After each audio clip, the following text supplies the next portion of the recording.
doing something, and this governor and others are succeeding in putting this on the national agenda because this White House has abandoned their responsibilities to protect us all. They're trafficking weapons, they're trafficking drugs, they're smuggling terrorists over the border. When is this administration going to get serious about protecting our own nation?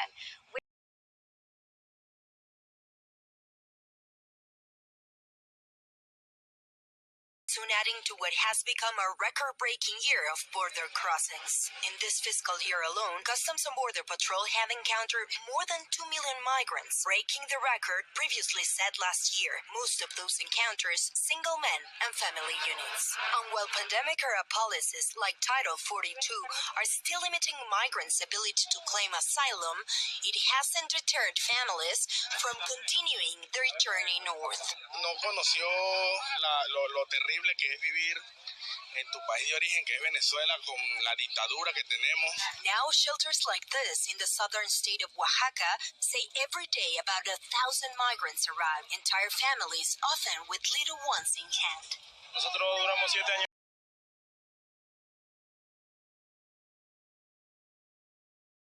Your plan says that. The Secure Fence Act of 2006 says what? That the Secretary of Homeland Security shall take all actions the Secretary determines necessary to achieve and maintain operational control over the entire international land and maritime borders. Will you testify under oath right now? Do we have operational control, yes or no? Yes, we do. And we have operational control of the borders. Yes, we do. And Congressman, we are working to... So what operational control defined? In this section, the term operational control means the prevention of all unlawful entries into the United States, including entries by terrorists, other unlawful aliens, instruments of terrorism, narcotics, and other contraband. Do you stand behind your testimony that we have operational control in light of this definition? And Congressman, I think the Secretary of Homeland Security would have said the same thing in 2020 and in 2019.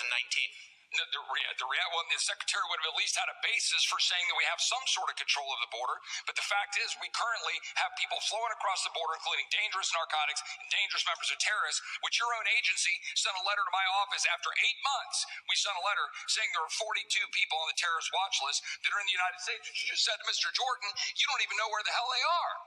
That's what you're saying is operational control? Including entries by terrorists and unlawful aliens? It's not. It's not operational control. They report Republicans gain ground all along the Texas-Mexico border by emphasizing border security.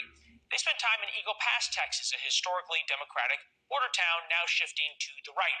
James Berrigan, reporter with the Texas Tribune, joins us now. So this isn't just a Republican talking point, James. This is actually something that you all have found. Yeah, we've certainly seen voters who are shifting over to the Republican aisle in recent elections because of the border security issue. For people in areas like Eagle Pass that are right there on the border that have seen an incredible increase in border crossings, it's unavoidable. It's an unavoidable topic. It's right in their backyard. If you walk around Eagle Pass, migrants are nearly everywhere. I mean, you can't walk around the city without seeing them. And so it's unavoidable for them, and it's really impacting them. And it's causing some people to change their mind about where their political allegiances are. El Paso region. Another story we've been following is the suspected suicide of one Texas National Guardsman. We have seen the National Guard down here today on the southern border, coming out doing their duty like they do every day. But today they're coming out here without one of their fellow guardsmen. The Texas Tribune reporting that this is now the 5th suspected suicide in the last year and a half.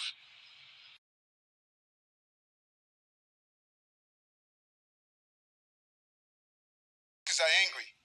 I am angry too. We have not asked for this. There was never any agreement to take on the job of supporting thousands of asylum seekers. This responsibility was simply handed to us without warning as buses began showing up. The city is now asking for immediate help from the federal government and the state government. New York City is doing our part, and now others must step up and join us. From our federal partners, we need legislation that will allow these asylum seekers to legally work now, not in 6 months. And we need a realistic decompression strategy at the border that will slow the outflow of asylum seekers. According to Adams, New York's shelter system is now operating at near 100% capacity.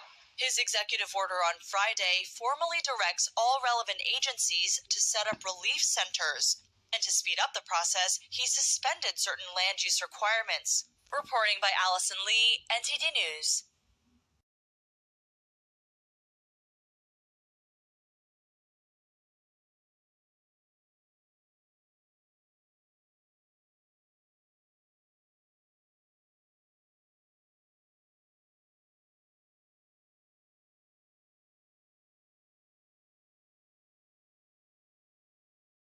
With the Comfort Team, you've come a long way.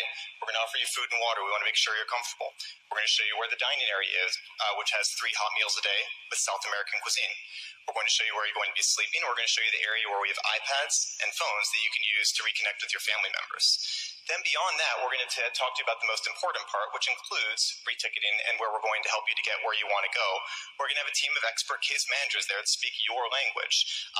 Some of them may be staff we bring in. Some of them may be trusted community members from our community-based organizations. But the contention of the whole thing is so that, as Commissioner Castro was saying, we're doing re-ticketing right now at Port Authority, but we only have 45 minutes to figure out where you might want to spend the next several years of your life. That's not enough time. In the new humanitarian centers, we're going to have days, and as the mayor said, 96 hours is our goal, but if it's going to take longer, we'll take longer with you. Our goal here is to help you, but we're going to do a much better job of helping you get what you want, going where you want to go, if we have several days with all the uses of modern technology, with the case management system, with community-based organizations than we would in a mere 45 minutes at Port Authority. So with the re-ticketing part of the operation, it is a really important part. I do want to make the point it's not the only way that we're reconnecting people. If you have family in Queens, but you're a Port Authority, it might be kind of hard to get there if you've not been to New York City before, so that might require a different mechanism. But right now we're looking to, we've been in discussions with the state, and we're looking to other not-for-profit organizations also to help us with how we can be able to conveniently get people re-ticketed to wherever they'd want to go. Thank you. So the funds are coming from the city, in other words. Sorry. It's going to come from a combination of sources. We're going to really need nonprofits to assist us. We're going to reach out to some of our corporate partners. This is what the all hands on deck moment is about, and what we are attempting to do.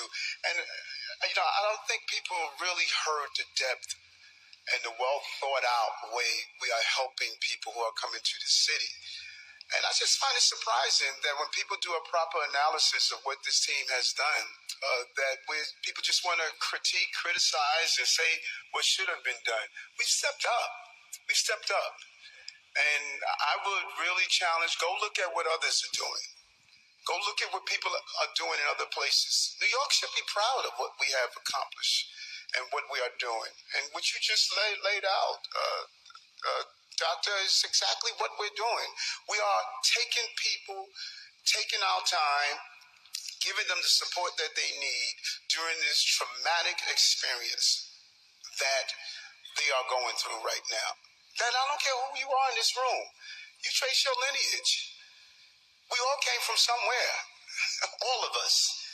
And the same thing some people are saying about these migrant and asylum seekers, they said about your ancestors. Same thing. So, we need to think about that.